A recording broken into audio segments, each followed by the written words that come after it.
Hey there, welcome to KOIN Conversations. I'm Anthony Costero, one of the anchors here on KOIN 6 and Portland CW. Today we're talking about a new grant reigniting the search for answers in a decades-old case out of Washington County. You may have heard about this. Veda Hardeback's daughter believes someone violently attacked her mother way back several years ago. The details of this case are incredibly chilling. She says Veda was thrown through a kitchen window, then, quote, struck so hard that glass shattered into her skull. Back in February of 1994, 85-year-old Veda was found dead outside her Gaston home. At first, police thought it was an accident or perhaps natural causes, but an autopsy actually revealed she had been murdered. Her daughter always doubted the original investigation, and now with fresh resources, they're demanding justice. Certainly a very compelling case here, and we spoke with her daughter in a very candid conversation. I'm going to have you take a listen to that right now. Yeah. What was your relationship like with your mom? We had a good relationship. It was good, yeah. What kind of person was she? What was she like? She was very quiet, very shy, very sweet. She loved flowers. We would have loved her flower beds, just gorgeous, gorgeous flowers. And always had a big garden, which she harvested and canned and put up for winter. And she sewed most of my sisters' my clothes. She sewed most of them, yeah. And means we had all the animals and stuff. She had to help feed the animals and stuff. So that was always a chore that had to be done every day. But yeah. What was your relationship like as she got older? It was fine. I did a lot to take care of her. She got elderly, couldn't do much of anything. And my father passed away 20 years before she did, and she lived on the farm alone. So my sister and I took turns going out there to help her, and then my husband helped. And she wanted to stay on the farm. She didn't want to leave it. And she loved that farm. I was happy to leave when I left. I was a teenager and I was happy to get out of there. I loved being a child on the farm, though. Farms are really a lot of fun for kids. Yeah. You know, yeah. And a lot of work too. They put you to work. So because she was living alone and she, was a little bit older when she passed, were you ever concerned? Oh, definitely, definitely. In fact, my sister and I had told her this was the last year you're staying here. We were going to move you either with my sister or me. She had to make up the choice who she wanted to live with. And, but she had to live off the farm. She couldn't stay there any longer. Yeah. Yeah. And how did you learn of her passing? I had called her every day to see if she was okay. That day I came home and I called and there was no answer. And I kept calling and no answer. Usually after dark, she never went out after dark. So I knew something was wrong. I had this really funny feeling. My sister lived in Cornelius, so I called her and told her that I can't get Mom. Will you go out and see if she's okay? I feel like something's wrong. And she said, I'm not going back out there. I said, what do you mean you're not going back out there? She says, well, I've been out there. I'm not going back out there. I said, okay, then I'm coming out. It takes me about an hour to get to my mom's house. I looked at the clock. It was 8 o'clock that night. So I was getting ready, just going out the door, when she called back, and she says, you don't have to come out. Mom's dead. And I said, well, where are you at? And she says, I'm at the farm. 5 minutes from her house to my mom's house, impossible. Takes at least 15 to 20 minutes.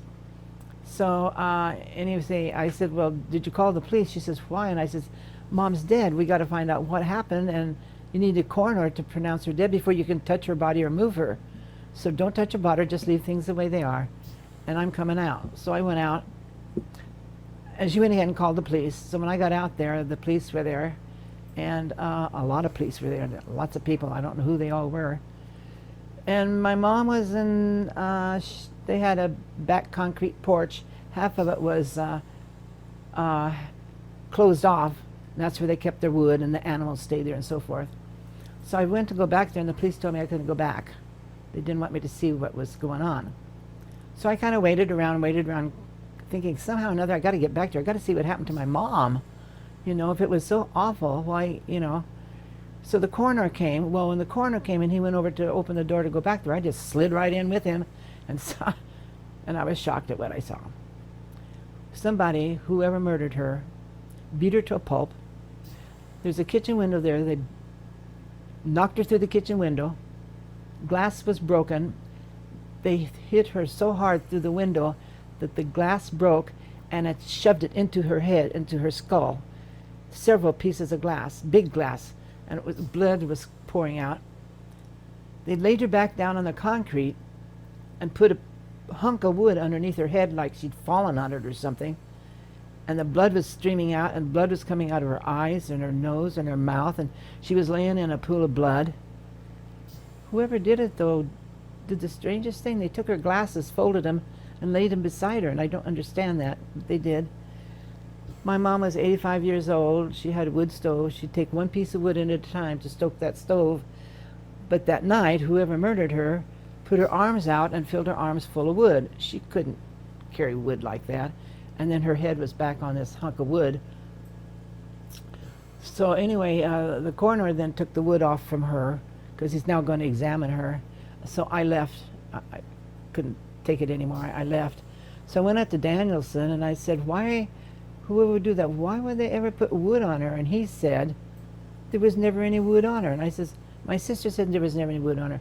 I says, the coroner just took the wood off from her. And they said, no, I was imagining it. So I don't know what. I said, go talk to the coroner. I don't know if he ever did or not. But there was wood on her, and I don't understand why the wood would have been there. So, yeah, because the district attorney's office said that initially they thought that she had maybe, died from maybe natural causes or had some kind of medical emergency or something like that. But the way that you describe it doesn't sound like that really at all. No, it doesn't, and it didn't look like it either. If you had seen this scene, woman beaten up and blood all over the place, and Did they take your I don't know really how the process would have worked back then, because it sounds like you were there with the detectives. Yes.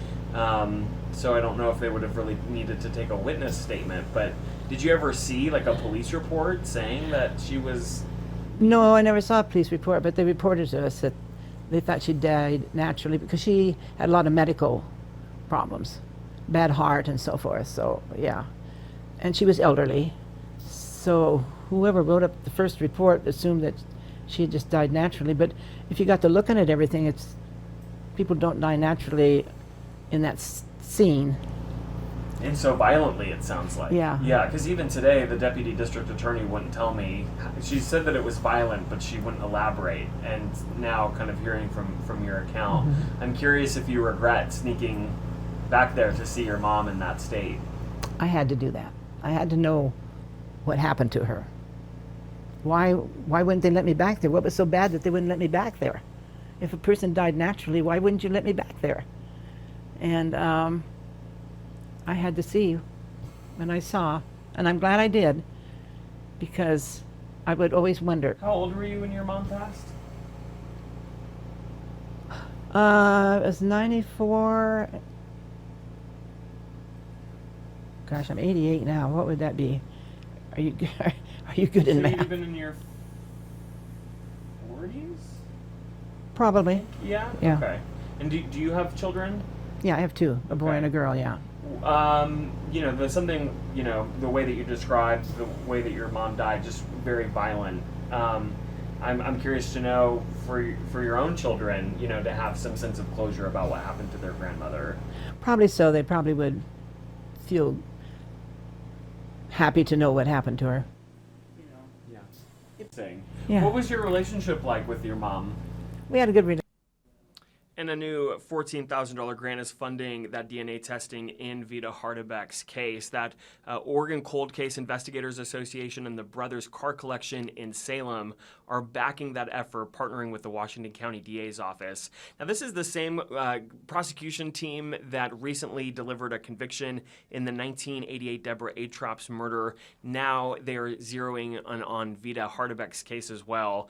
We're going to hear from the Washington County District Attorney attorney himself, as well as a senior deputy prosecutor on this case. A little bit more about why they selected Vita Hardebeck's case, what they're hoping to find, and kind of what some of the next steps might be in this process. We're going to hear from them as soon as we take just a short break. Stay with us right here for KOIN Conversations. Welcome back to KOIN Conversations. I'm KOIN anchor Anthony Costura here moderating this discussion today.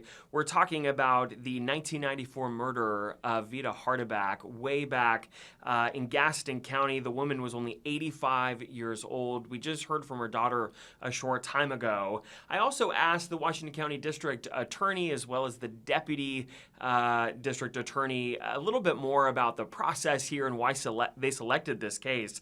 We also had a very candid conversation, and we're going to play that for you right now. Take a listen. Cold cases have always been important for the office and important for their community, but we've always had the challenge of resources because there's a constant flow of cases coming in every day that are urgent, just happening now. And so it can be difficult sometimes to take a moment and look back 10, 20, 30 or more years at a case that has been unable to be solved for decades.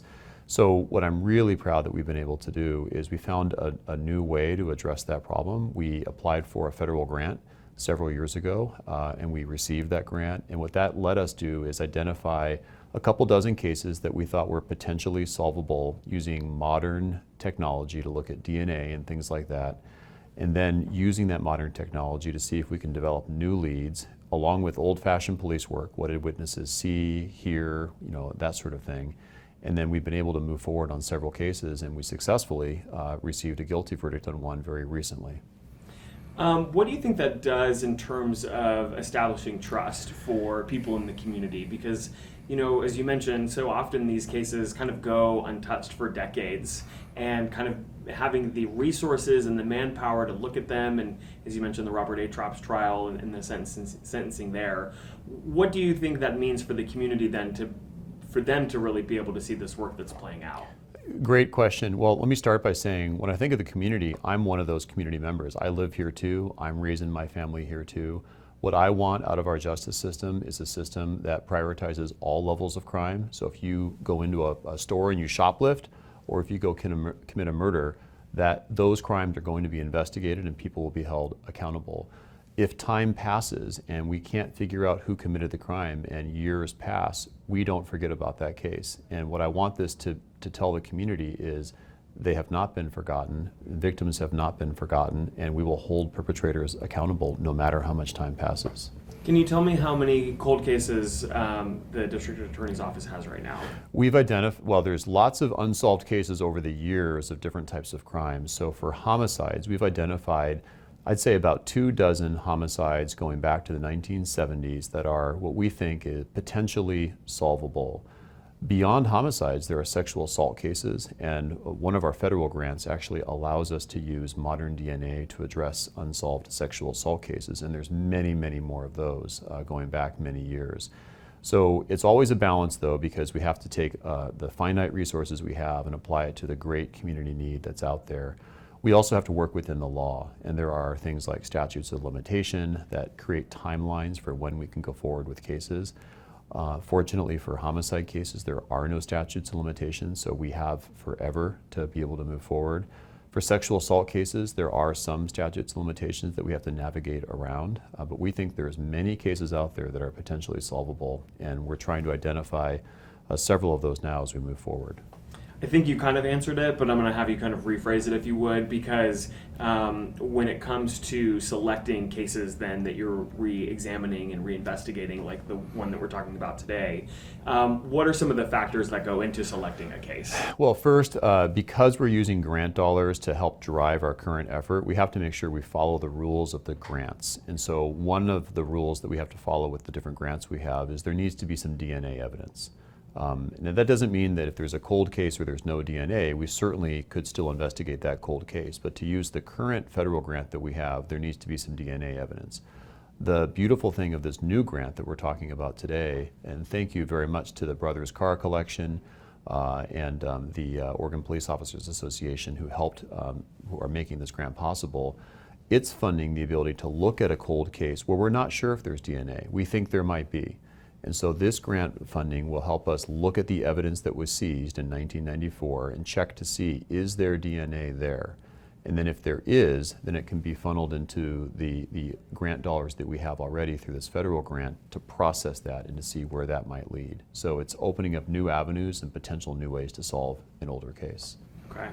So as long as I'm understanding this correctly, basically you're using one grant to kind of begin the initial stages to see if there's any evidence, and then you can kind of, what I'm hearing you say is that second grant, the federal grant, kind of going through the proper avenues to prosecute. Is that correct? That's basically it. Okay. We're taking two grants and smushing them together. The new grant that we have is letting us look at a case we otherwise would not have been able to look at under the federal grant, to check and see, is there something here? So when the police officers seized evidence, when they collected the evidence from the homicide in 1994, they may not have even realized, that DNA technology 30 years later would be in existence. They wouldn't have known about the things we have today, iPhones and AI and all these things.